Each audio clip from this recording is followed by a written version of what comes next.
Channel देख रहे आप सभी दर्शकों का बहुत बहुत स्वागत है। मैं हूं आपके साथ रमनदीप कौर। इस वक्त की बड़ी खबर आ रही है यूपी से।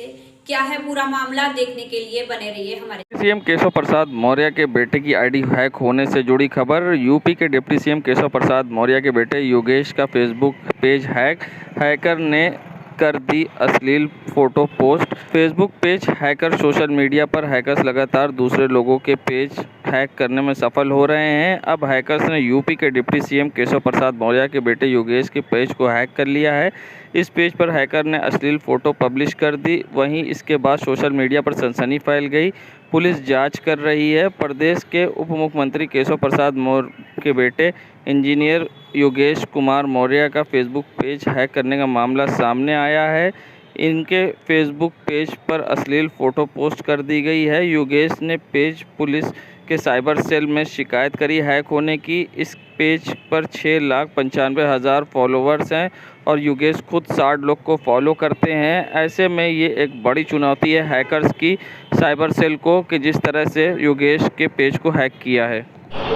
संगम नगरी प्रयागराज में अब एक ताज़ा मामला सामने आया है, जहां साइबर अपराधियों ने अब डिप्टी सीएम केशव प्रसाद मौर्य के लड़के को निशाना बनाया है। बता दें, डिप्टी सीएम केशव प्रसाद मौर्य के बेटे योगेश की फेसबुक की पेज को हैक कर लिया गया है और जिस पे आपत्तिजनक तस्वीरें डाली गई है, जिसके बाद आनन फानन पे अब डिप्टी सीएम के पुत्र योगेश ने साइबर सेल में इसकी शिकायत करी है। प्रयागराज साइबर सेल और लखनऊ साइबर सेल में इसकी शिकायत की गई है और इस पूरे मामले पर साइबर सेल ने एफआईआर दर्ज कर ली है और जांच में जुट गई है कि ये कौन लोग थे जिस तरह से ये आईडी को हैक किया है। अपने आप में एक बड़ा सवाल है कि डिप्टी सीएम के बेटे योगेश की आईडी हैक होना कोई मामूली बात नहीं है। जब डिप्टी सीएम के बेटे की आईडी हैक हो सकती तो आप समझ सकते हैं कि आम जनता के साथ ये साइबर ठग क्या करते होंगे और किस तरह से अपना शिकार बनाते होंगे। के लिए सैयद मोहम्मद आमिर, प्रयागराज।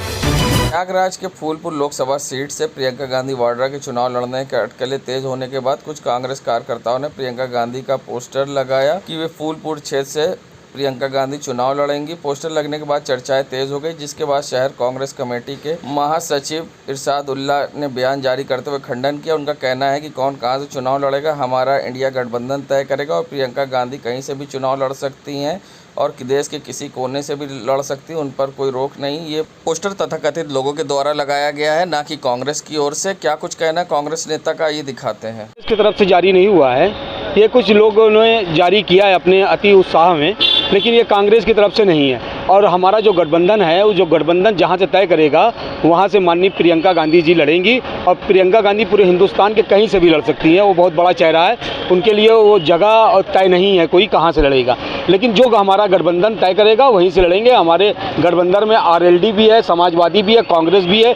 और भी गठबंधन के अंदर शरीक होने वाले लोग हैं। जो तय करेंगे बैठ के वही तय होगा, वही से चुनाव लड़ाया जाएगा।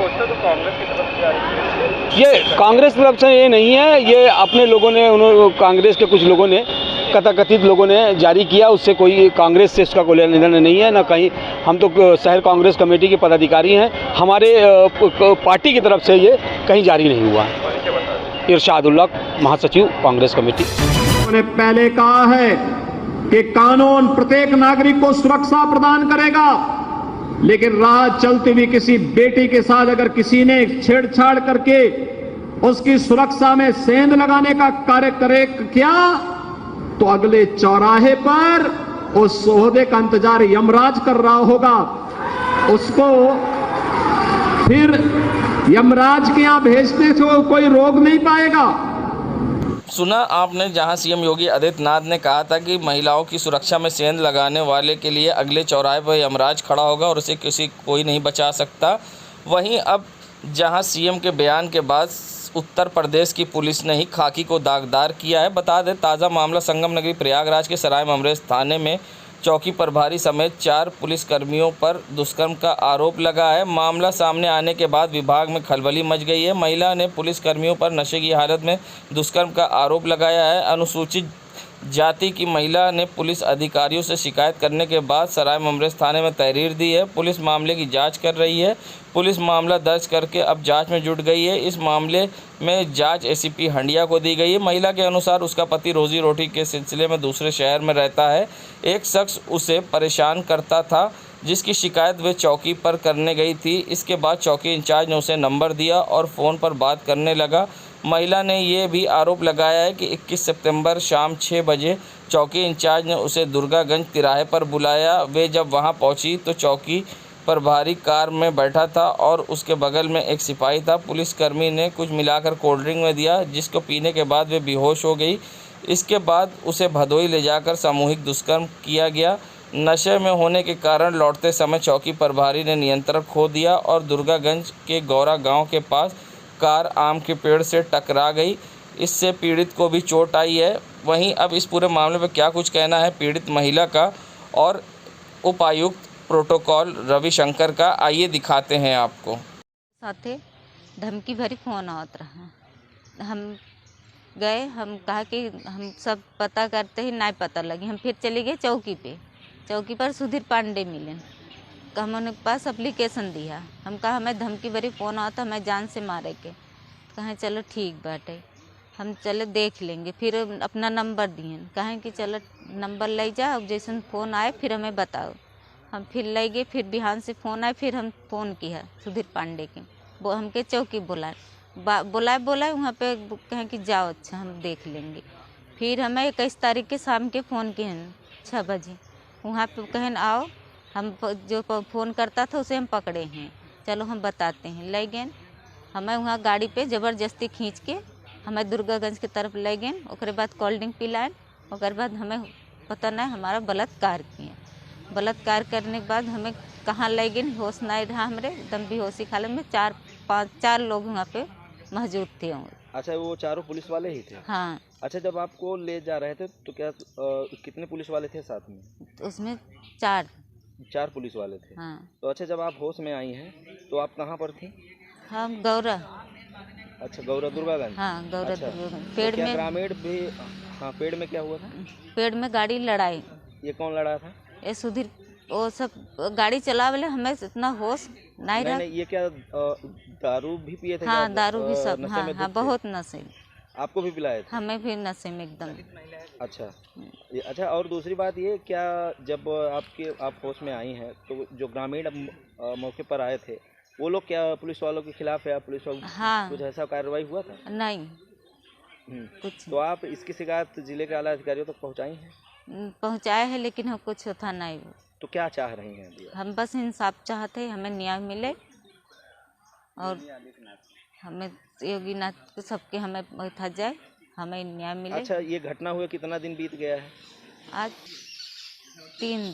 के साथ उन्होंने दुष्कर्म किया, दूसरी जगह ले जाकर वो पीड़िता की छेड़छाड़ के एक मामले की शिकायत करने आई थी। क्या इसमें कार्रवाई की गई और क्या सत्यता है?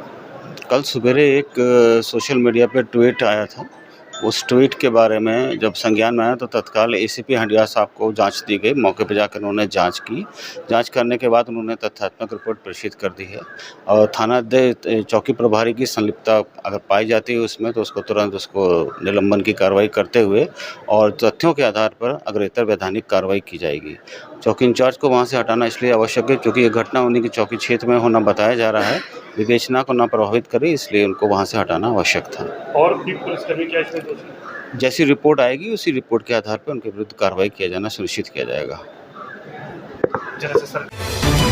मथुरा के बाके बिहारी कॉरिडोर मामले से जुड़ी खबर। मथुरा के बाके बिहारी मंदिर कॉरिडोर मामले में हुई सुनवाई। हाईकोर्ट ने पूजा अनुष्ठान और मंदिर प्रबंधन में यूपी सरकार के हस्तक्षेप पर रोक लगा दी है। साथ ही मंदिर के दान किए गए पैसों को भी नहीं छूने के निर्देश दिए हैं। वहीं मंदिर की ओर से अधिवक्ता आरपी मिश्रा ने पक्ष रखा। कोर्ट ने ये भी कहा है कि पूजा अनुष्ठान को सेवायतों पर भी छोड़ दिया जाए। कोर्ट ने यूपी सरकार और गौस्वामी सेवायतों से पूछा है कि क्या मंदिर क्षेत्र के पुनर्विकास के प्रस्तावित योजना के संबंध में कोई आपसी चर्चा हुई थी। कहा गया है कि प्रशासन मंदिर प्रबंधन को अपने कब्जे में लेना चाह रही है, जबकि ये उचित नहीं है। यूपी सरकार को मंदिर में हस्तक्षेप करने का अधिकार नहीं है, ये अधिकार केवल गोस्वामी सेवायतों को है। महाधिवक्ता अजय कुमार मिश्रा ने कहा, सरकार केवल एक गलियारा बना रही है और मंदिर की सुरक्षा मामले में प्रबंधन कर रही है। मंदिर के अंदर के मामले में आपसी सहमति बनानी, उन्हें हलफनामा दाखिल करने के लिए समय की मांग की। इसके बाद मुख्य न्यायमूर्ति ने यह आदेश पारित किया और मामले की सुनवाई के लिए अगली 5 अक्टूबर की तिथि तय की। यह आदेश न्यायमूर्ति प्रतींकर और न्यायमूर्ति आशुतोष श्रीवास्तव की खंडपीठ ने अनंत शर्मा व अन्य की याचिका पर सुनवाई करते हुए दिया है।